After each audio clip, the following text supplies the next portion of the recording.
What's up, y'all? Welcome to the stream. COG Bronc Nuts sitting here watching a little Monday Night Football. Want to see what some of you guys think about the game.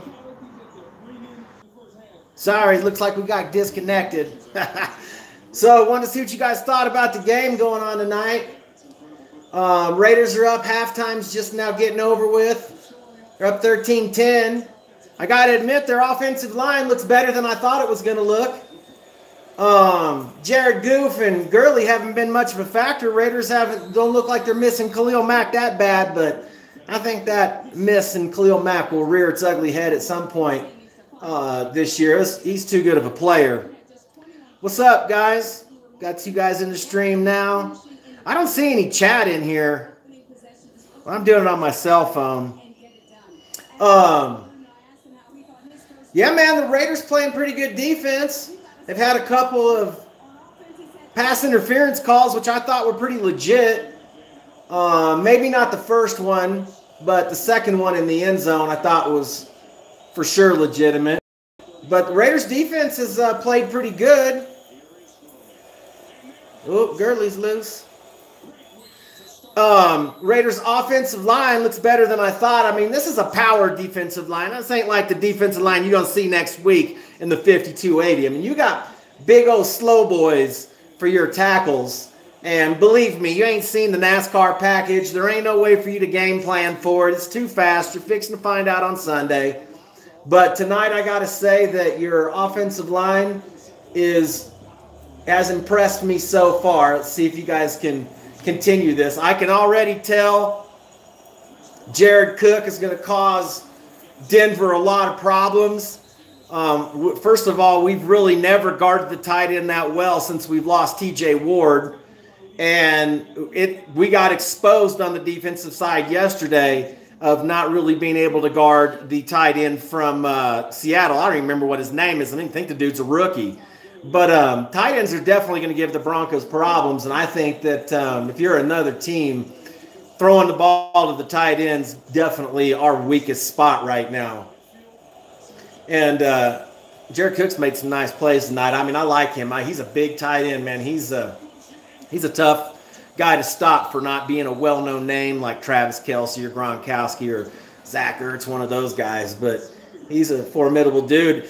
Marshawn Lynch looked good. Couple nice runs, especially that first touchdown carrying both teams into the end zone with him. That was pretty impressive. I mean, he looks like he's still got a little something left in the tank. Seems like Chucky's coaching a good game.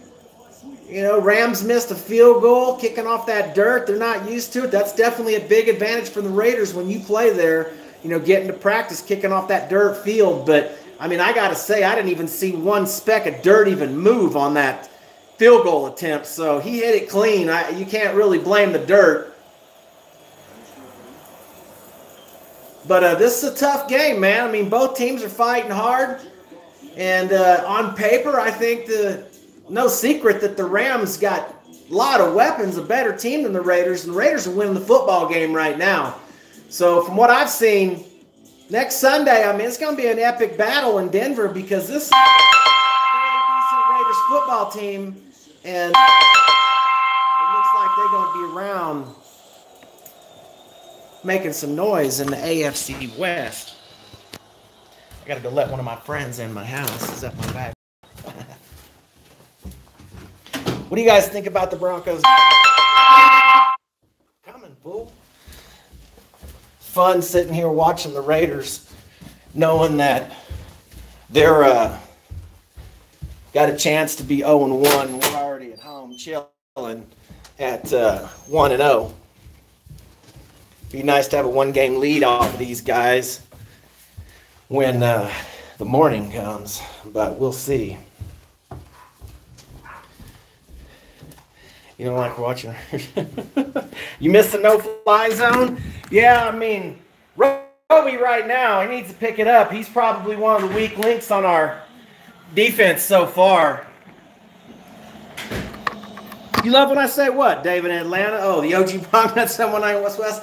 You know actually how I came up with that a lot of people don't even know. They're like, why do you say that? Why are you throwing up gang signs? I'm like, I'm not. I live in Colorado Springs, which is the 719 area code, and I live on the west side of town. So I just named it West West, and that's how I started my channel. I mean, I had to come up with something. To tell you the truth, I didn't even put a lot of thought into it, and that's just the way it went.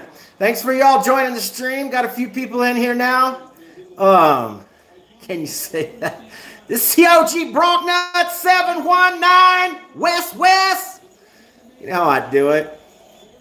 Oh, I ain't worried. I know we're going to beat the Raiders, Josh. And thanks for joining the stream, Josh Miller.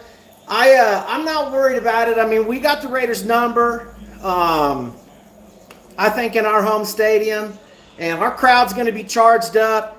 And, you know, if you look back at yesterday's game, either team could have won that game. But the reality is that if we don't throw 3 interceptions, we might have beat that team by 20 points.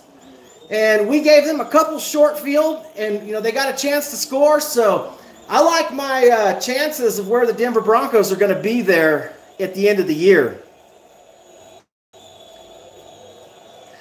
Yeah, I think our defense did look good. I really think our defense is as good, at least as fast as our Super Bowl team. I mean, we're definitely weaker without Talib and having Roby back there. But, I mean, hopefully Roby comes along as the season goes. I mean, last year he played really well, but he's a nickel corner. You know, and there's a big difference between when you're coming in on nickel packages and when you got A.J. Green and, you know, Crabtree and, you know, Jordy Nelson and people that we're going to have to face this year.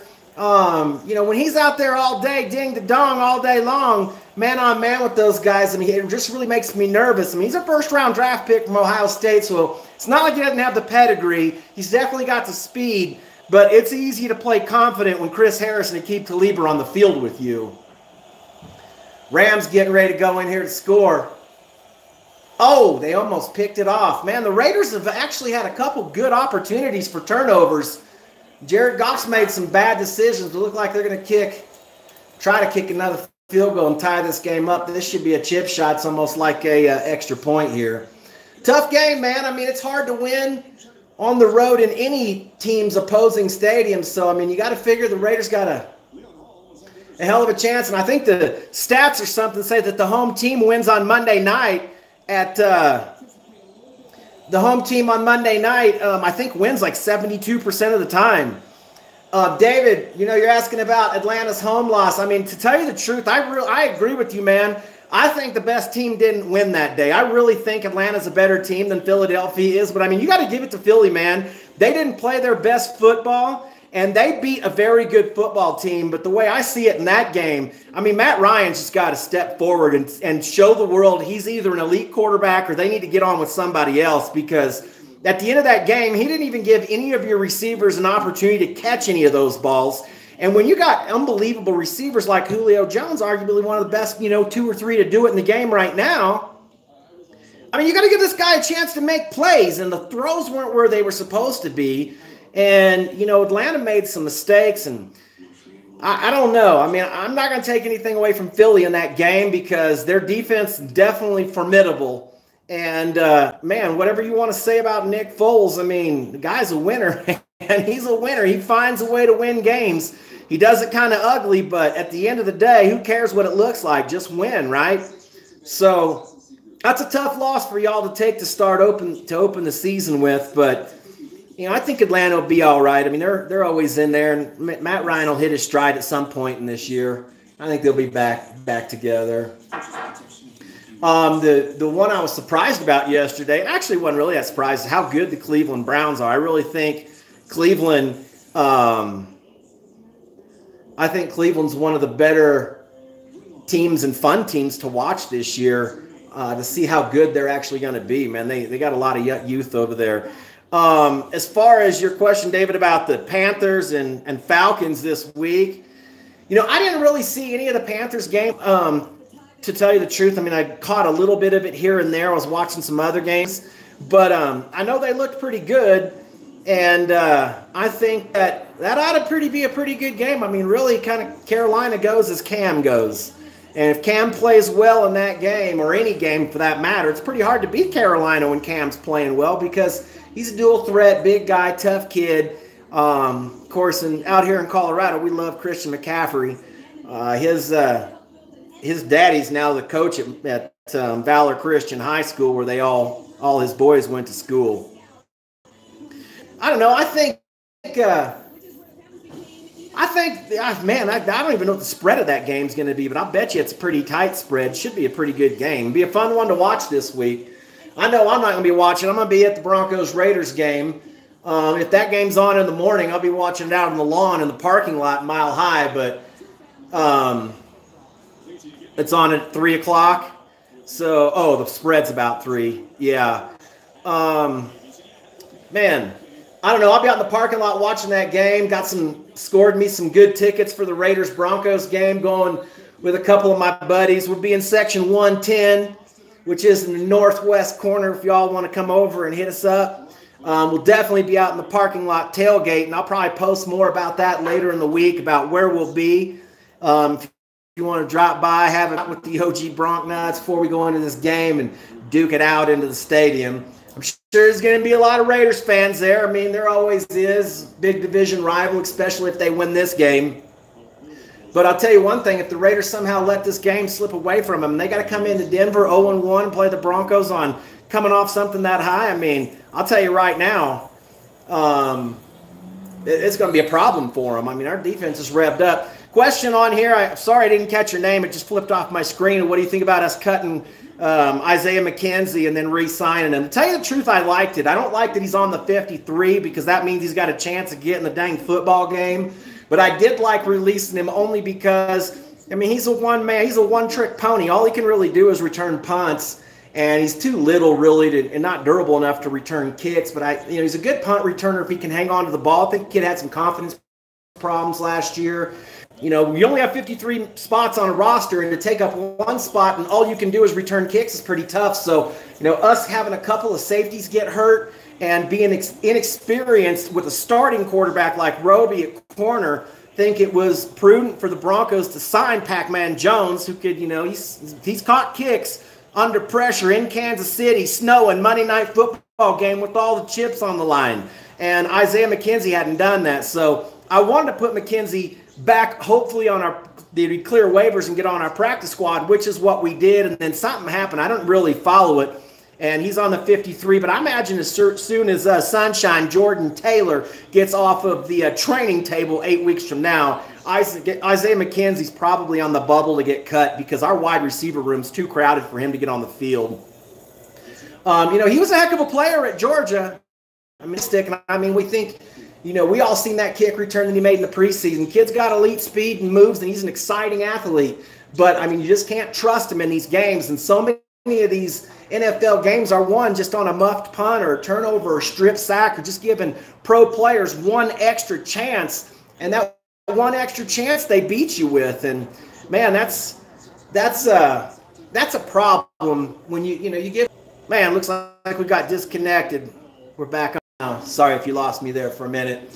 So anyway, I just wanted to share my thoughts about this game. I think the Raiders so far look impressive, but I think that's easy to do on opening weekend. A lot of energy. Everybody's charged up. Everybody's been jonesing for football for so long. And, you know what, Diamond Rattler, DT does need to step his game up because you know how I've been on his case for a couple of years. And you saw it yesterday in those first 2 drives. I mean, there was a ball he definitely dropped and another one that got deflected.